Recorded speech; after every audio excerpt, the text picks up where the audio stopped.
Welcome back to Sushi Bytes, the podcast where we break down software security, open source, and supply chains, one bite at a time.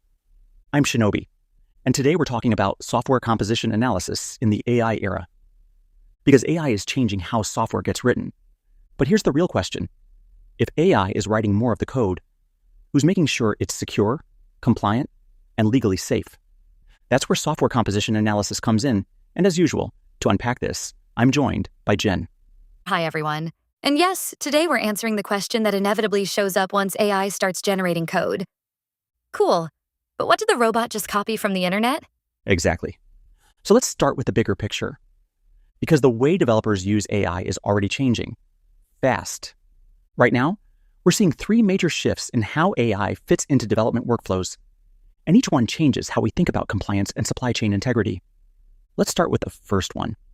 We're going from conversations to agents. At the beginning of the AI boom, the interaction model was simple. You opened ChatGPT, you wrote a prompt, it gave you code. Then you refined the prompt, then it gave you a better code. Prompt, response, prompt, response. Basically, autocomplete with a personality. Exactly. But that's not where things are heading. Instead of guiding AI step by step, developers are increasingly giving agents a goal. Something like, refactor the authentication module, update the tests, and make sure CI passes. And then the AI agent figures out how to do it. Which means developers stop micromanaging prompts, and they start reviewing outcomes. Right?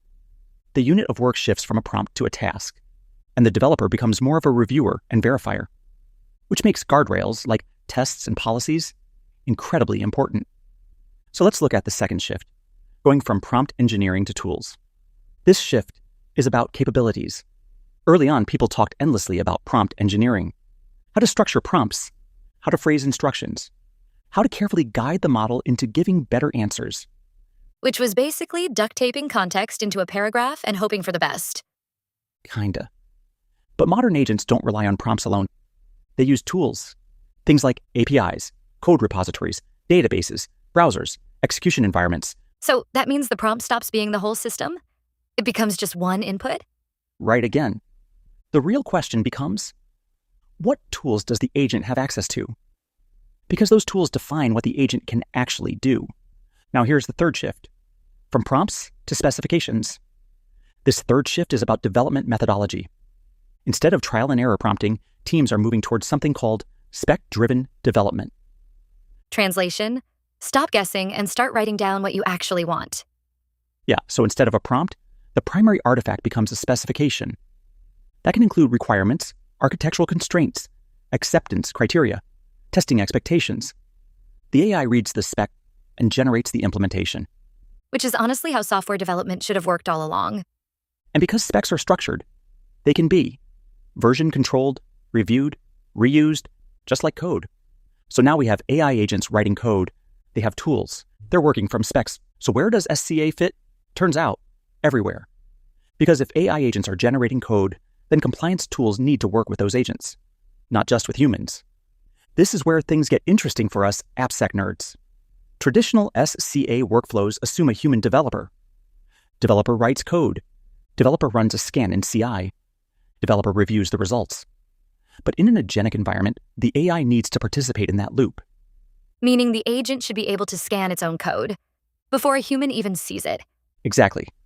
This is the fun part. The agent writes code. Then it calls a tool. The tool analyzes the code for open source components, vulnerabilities, licenses, and the agent adjusts if something's wrong. Another important point. Large language models are great at generating code, but they're not great at provenance analysis. They can't reliably tell you where a snippet originated, what license applies, whether a component has known vulnerabilities. Because LLMs are guessing patterns. They rely on probability and reasoning. Compliance tools are analyzing actual code fingerprints. That's a deterministic task. A totally different job. Exactly. So the solution isn't better prompting, it's giving AI agents access to specialized SCA tools that do those analyses properly. Even with the right tools, the agent still needs guidance, because interpreting compliance results requires domain knowledge.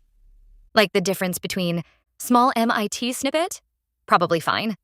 And, oops, you just copied GPL code into proprietary software. You're so right yet again. It's like you're an AI agent yourself, Jen. Humans understand those nuances, but AI systems need that logic encoded as policies and workflows. Put all of this together and you get a new development model. An AI agent writes code. Automatically it scans for open source components, checks for vulnerabilities, evaluates license obligations, applies policy rules, and then it adjusts the implementation if needed, all before the pull request. Which means SCA stops being a late-stage gate. It becomes part of how code gets written in the first place. Very cool, right? AI accelerates development, which means verification becomes even more important, not less. Okay, we can nerd out much longer on this topic, but we have to wrap it up. I have a feeling we'll tackle this topic further in another episode really soon. AI isn't just changing how software gets written, it's changing who writes it. And if AI agents are part of the development team, then security and compliance tools need to evolve too. SCA needs to become agent accessible, tool-driven, and built directly into development workflows. Because in the AI era, governance cannot slow development down. It needs to make safe automated development possible. True. Until next time, keep shipping, keep scanning, and stay curious. Thanks for listening to Sushi Bytes.